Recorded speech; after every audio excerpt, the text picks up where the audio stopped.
लोकसभा चुनाव 2024 की तैयारियां शुरू हो गई हैं और सबसे बड़ी तैयारी की पूरी तैयारी में है भारतीय जनता पार्टी। इस समय हमारे साथ मौजूद हैं यहाँ पर अकबरपुर के सांसद देवेंद्र सिंह भोले जी, उनसे बात कर लेते हैं। आपने अभी एक कार्यक्रम के बारे में बताया, उसमें जो 75 वर्ष के बुजुर्ग हैं, उनसे संबंधित आप लोग कुछ कार्यक्रम कर रहे हैं, क्या है वो? 25 सितंबर एक ऐसी तिथि है जो हमें पंडित दीनदयाल उपाध्याय के एकात्म मानववाद के सपने को साकार करती है और अंत्योदय उनका लक्ष्य था। मैं भी इसी क्रम में लगातार 7वां वर्ष है। अपनी पूज्य माता जी, मेरा सौभाग्य है कि पंडित जी की जयंती है और मेरी माँ का निर्वाण दिवस है, तो मैं ये कार्यक्रम लगातार 2018 से करता हूँ। ये 7वां निर्वाण दिवस है। 2016 में दिवंगत हुई थी। दुर्भाग्य है कि माँ का साया ऊपर से गया और इसके पीछे कोई राजनीतिक हेतु नहीं है कि राजनीति के लिए 25 सितंबर आज है, क्योंकि विगत में भी 2003 से मेरे पूज्य पिताजी का निर्माण दिवस 20 मार्च को है और मैं 20 कार्यक्रम अपने विद्यालय में कर चुका हूँ। कोई न कोई भारतीय जनता पार्टी का वरिष्ठ नेता, भारतीय जनता पार्टी के कार्यकर्ता और हमारे तमाम आपके प्रशासनिक जो किसी न किसी पदों पर विद्वान लोग हैं, इन कार्यक्रमों में गए और मैं उस क्षेत्र के लोगों को, स्वतंत्रता संग्राम सेनानी जो अब नहीं है, लोकतंत्र सेनानी, विधवा, वृद्धावस्था, पूर्व सैनिक, पूर्व शिक्षक, ये कार्यक्रम मैं लगातार करता हूँ और अभी भी मैंने अभी भी किया है, जो मैं 20 मार्च कर चुका था। ये जो 25 सितंबर एक ऐसी तिथि है कि हमारी पार्टी भी, जो आपके विगत में 9 साल बेमिसाल माननीय मोदी जी का जो कार्यक्रम है, जो उन्होंने किया है पूरे देश में, तो लगातार इनको भी जोड़ता हूँ और इसलिए ये कार्यक्रम के 3 लक्ष्य हैं।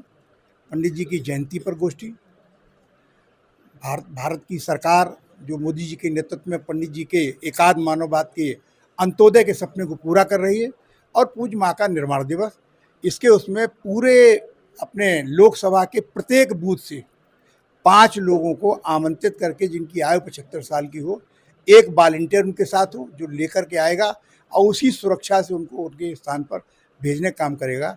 यह कार्यक्रम मेरा है। आप सांसद हैं और अभी दानिश अली वाले एक मामला हुआ है, जो आपकी के जो सांसद हैं उनके द्वारा कहा गया, उस पे क्या कहना है आप?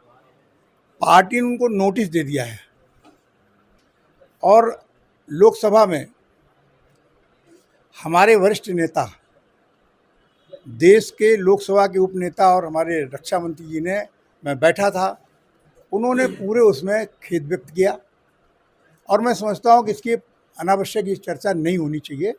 उनको अगर उन्होंने कोई त्रुटि की है तो उसका उनको पूरा दंड मिल गया। बीजेपी बहुत ज़्यादा मुस्लिम वर्ग की तरफ भी काम कर रही है और साथ ही साथ जो पसमानदा मुस्लिम हैं, उनके लिए भी काम कर रही है। तो कहीं न कहीं ऐसा नहीं लगता है कि इस बयान के बाद से वो जो पूरी मुहिम है बीजेपी की, उस पे असर पड़ेगा?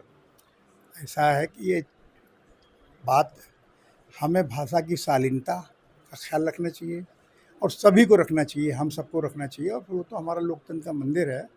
और मैं सोचता हूँ कि विषय समाप्त हो गया, उनको नोटिस देने के बाद उनके जवाब का इंतजार हो रहा है, इस विषय पर चर्चा नहीं होनी चाहिए।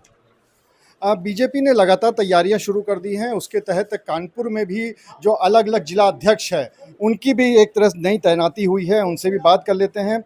आपकी उत्तर की तरफ हुई है तैनाती। सबसे पहले जानना चाहेंगे कि कितनी बड़ी चुनौती है, क्योंकि चुनाव से बहुत करीब समय पर आप लोगों को ये ज़िम्मेदारी दी गई है, तो कितनी बड़ी चुनौती इसके लिए समझते हैं? नहीं, इसको अब चुनौती के रूप में तो स्वीकार कर रहे हैं, और चूँकि चुनावी वर्ष है, लेकिन हमारा इतना बड़ा संगठन है, हमारी बूथ स्तर तक की संरचना है, सब लोग अपने-अपने स्थान पे पूरे उत्तरदायित्व के साथ कार्य कर रहे हैं, इसलिए चुनौती बहुत गंभीर नहीं है। केवल हमने अपना नेटवर्क जो है एक्टिव रखना है, तो परीक्षाएँ बहुत आसान हैं। महिला आरक्षण बिल तो पास कर दिया बीजेपी ने, लेकिन इससे कहीं न कहीं जो पुरुष हैं, जो पार्टी के अंदर जिन्होंने सालों से तैयारी की है, तो आपको नहीं लगता कि उनके इतने साल की तैयारियों पे भी कहीं न कहीं असर पड़ेगा? किसी बहुत बड़े लक्ष्य के लिए कुछ छोटी-मोटी नुकसान उठाने पड़ते हैं। समाज में जो महिलाओं की स्थिति है, भारतीय जनता पार्टी की सरकार माननीय मोदी जी के नेतृत्व में, माननीय योगी जी के नेतृत्व में, उनको उपलब्धियों को बढ़ाने के लिए, उनको सहायता प्रदान करने के लिए लगातार काम कर रही है, और ये उसी दिशा में उठाया गया एक महत्वपूर्ण कदम है हमारी सरकार द्वारा। तो हम पुरुष लोग थोड़ा-सा संयम रख लेंगे, ऐसा मुझे विश्वास है। क्योंकि स्थानीय निरीक्षण जो निकाय वगैरह के चुनाव होते हैं जिसमें इस तरह के आरक्षण हुए हैं, तो अंततोगत्वा हम सब ने इसको स्वीकार कर लिया है, इसलिए खुले मन से हम सब लोग इसको स्वीकार कर लेंगे। आपको भी ये लगता है कि जो महिला आरक्षण बिल है उसके बाद जो पुरुष ने जितने काम किए थे पार्टी के अंदर इतने सालों से, उन पे असर नहीं पड़ेगा? उनके मन की इच्छा कहीं न कहीं दबी हुई नहीं रह जाएँगी अब? देखिए, ये जो आदरणीय दीपू जी ने कहा कि बड़े लक्ष्य की प्राप्ति के लिए छोटी-छोटी चीज़ों को नज़रअंदाज करना पड़ता है, और भारतीय जनता पार्टी की जो विचारधारा है, वह सबका साथ, सबका विकास, सबके विश्वास को लेकर चलती है। तो हम सभी लोगों के बीच में ऐसी कोई भावना नहीं है। हमारी जो बहनें हैं, वो भी जब आगे बढ़ेंगी तो हम लोगों को उतनी ही खुशी होगी जितना हमारे आगे बढ़ने से उन लोगों को खुशी होती है। इसलिए हम लोगों के बीच में ऐसी कोई भावना नहीं है कि मात्र महिला आरक्षण से हम लोगों के हक पर कोई कटौती होने वाली है। वो आगे बढ़ेंगी, हम आगे बढ़ेंगे, तो भारतीय जनता पार्टी आगे बढ़ेगी, और हम लोग का लक्ष्य है कि भारतीय जनता पार्टी आगे बढ़े, और हम लोग इस लक्ष्य को लेकर ही आगे चल रहे हैं। महिला और पुरुष का हम लोगों की पार्टी में कोई सवाल नहीं है। भारतीय जनता पार्टी की अगर हम कानपुर की बात करें तो यहाँ पर 3 जिलाध्यक्ष होते हैं, उत्तर के, दक्षिण के और ग्रामीण के। एक जिलाध्यक्ष और बचे हैं, उनसे भी बात कर लेते हैं। आपका क्या कहना है कि आपके लिए कितनी चुनौतियाँ होंगी अब इतने पास में चुनाव होने के बाद?